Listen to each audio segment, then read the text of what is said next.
Hey, what's up everybody? Welcome to the video. This time is the Mezco 112 Daredevil as seen on Netflix. And although we waited a while for this figure, and I know a lot of people have their gripes with it, I think the figure actually does and nails what it wants, but that's just me. There are gripes that I have with the figure, but overall it's one of those things where the good outweighed the bad. But everybody's gonna have their opinion, and it's gonna be definitely mixed signals on this one. But I'm gonna show you the good, the bad, and the ugly, and get to it on the figure. First things first, let's talk about the articulation and the look of this costume. It's one of those things where, depending on the camera angle that you're getting it at, it may look like a fat suit to you. But then I can do something as simple as this and pinch the sides and pull it back, and it looks, for some reason, it just looks better.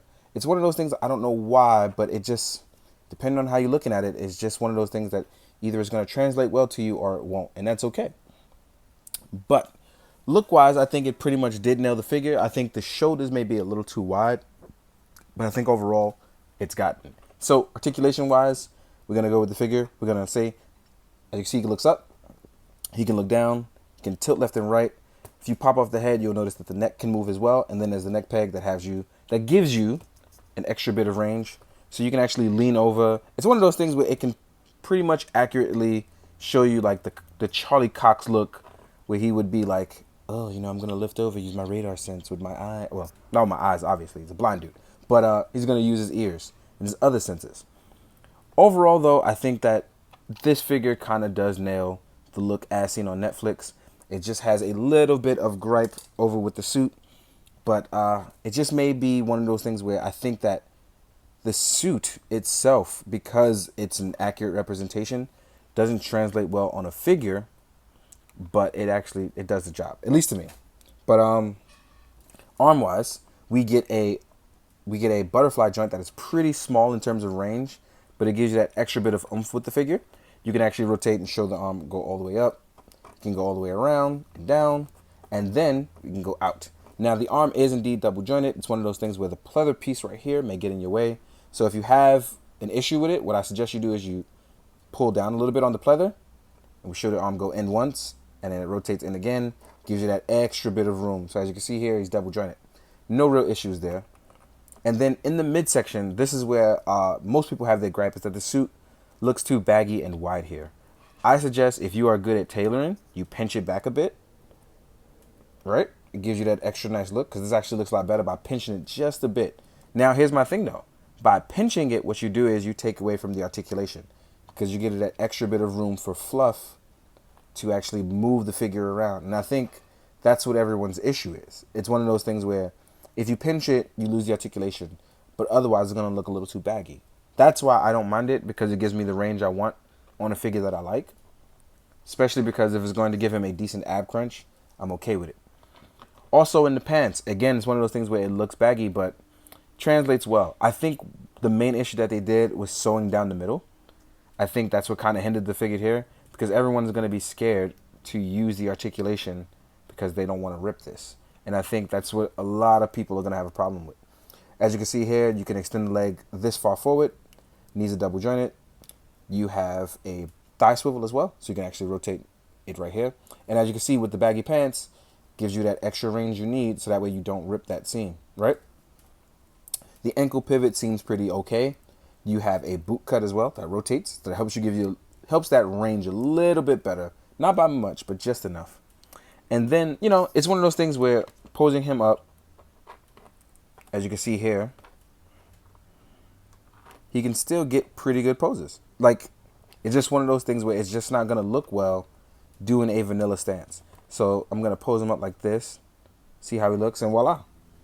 I think that looks good, but that's just me. It's not one of those things where it's going to work out well for everyone. As you can see here, he's balancing pretty well. It has a good look to it. But standing up straight, this is not going to be for everyone. Now, I'm going to talk about the billy clubs I have stashed on the side. These are actually really nice. What you can do is you can actually store them, as you see that I've done here. And you can actually push them down and out. Oop. Let's get you nice and posed up. Get your Daredevil on. Ooh, I like this. I like that pose. Let's get you standing like that. Now, the billy clubs are nice. You get them in one way. Now, unlike his comic book counterpart, they don't give you the wired version. But you can do this. You can... Ooh, got it on the wrong way. You can combine them to make it one solid piece. It's very nice, very simple. Just be careful not to break it because it is one small peg. You can actually take them apart as well, obviously. And then you have a nice look. It's very simple, very to the point, very Netflix. As far as accessories go, you will get a masked scowling face. You know, when you want to get grisly with your opponent. If you want to bloody it up, I suggest you do. Go wild with it, man. Have fun. Right? Then you get these open palms for when he's catching, throwing, things like that. You can actually place things in between the fingers should you want to fight your own version of Bullseye. Right? And then you get hands for holding his billy clubs. They slide right in and they hold very well. Just like that. Voila. All in all, I enjoy this piece. I think it's really nice. I think where the sewing pattern is down the middle hinders the articulation for the leg, because I definitely want to be able to do more Daredevil stuff. High jump kick, front flips, things like that. And it definitely makes me a little bit more scared to do it. But after a while, obviously, I'll settle in and still do it. But it's just one of those things where, you know, it's a gripe. I think that the suit in action looks very well. I think vanilla, it does not. And that's one of those things you have to choose to sacrifice, right? But one thing I do say, let's jump into the size comparison so we can see where the Netflix Daredevil stands. Unfortunately, I don't have a Netflix Marvel Legends Punisher, and I do not have the Elektra. So I'm going to use the Marvel Legends Elektra, and we already know how the Punisher stands. It's a basic Mezco, so I'll just compare it to another Mezco, like the Steve Rogers. But first things first, I wish to compare him to the Marvel Legends Defender box set figures, so you can see if you want to mix and match your stuff, how they look. So here he is next to Mike Coulter. Sorry, Luke Cage. Colin Wing.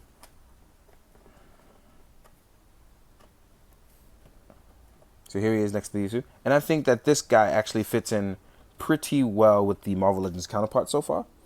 You know, not too big, not too small. Even though his face is a little bit wider, you know, kind of fits, right? Next up, Iron Fist. Right? And then we have Jessica Jones. She was obviously the smallest out of everyone, but I think this actually fits really well in terms of size with them. I don't think this Daredevil looks bad in place with them at all. Next up, we're going to compare him to his Marvel Legends counterpart. And when you compare these two, I don't see it as a bad thing. I think that this one kind of got the design a little bit more squared out considering the body it's on, and his gauntlets are different as well. But I think this one still has a very good look as well too. But again, if you prefer the Marvel Legends, I think that's fine at this point. If you prefer something a little different, that's also okay as well too. It really depends on what you want to do with it. One thing I do want to point out though, and I want to put this out there, is that if you have the box set one and you want to put the head on it, it does fit on it. It's going to fit a little high on the neck peg, but voila, there you have it. You can use an unmasked one, right? Should you want to mix and match and try the comic book head, here's what it would look like. It does not sit on the peg very well. So that one is that's just a no-go, right? Let's pop this bad boy back on. Now we're going to compare him to the Elektra, Marvel Legends version. The comic book version. Right? Then we're going to compare him to his Marvel Legends counterpart here for Daredevil. As you can see, they all work out pretty well. This Daredevil is the classic stuff, obviously. Here he is next to Bullseye. For those of you who are going to use Bullseye and want to know his size next to him, I think this one is not that bad at all. For those of you that are going to compare it to the Marvel Legends Kingpin, wonder where he stands, I think he is significantly outmatched, but I think that works out just fine. You know, have those odds against you, right? Stack them up. Defeat all odds. Here he is next to the Daredevil comic book counterpart, also from Mezco. And as you can see, these designs stray drastically from each other, including body-wise. This guy is much wider and much bulkier. Here he is next to a Marvel Legends Spider-Man. Right? Oop. Don't fail me, Spider-Man. There we go. Here he is next to a Storm Collectibles Baraka. Voila. Right? Next up, I want to compare him to another body, which is the Steve Rogers Commander Rogers, Revoltech Iron Man, I think size-wise, this guy doesn't look too bad with them. Oh, and I dropped the figure. There goes me.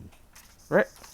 Here he is next to an SH Figuarts Kamen Rider Kuga, who does not work well in terms of height at all with him. Even if you finagle it, it's going to be one of those things where you definitely use a forced perspective. Here he is next to an AI Ninja, and even though the ninjas are smaller, they are many, so you're definitely going to get good army building shots out of them. Here he is next to his Mafex Spider-Man counterpart. And last but not least, a 1000 toy synthetic human and a Mythic Legions orc. Voila. All in all, though, hope you guys found it informative. I hope it helped you make a decision on the things you want. Most of all, guys, I hope you do good, be good, drink your water. Later.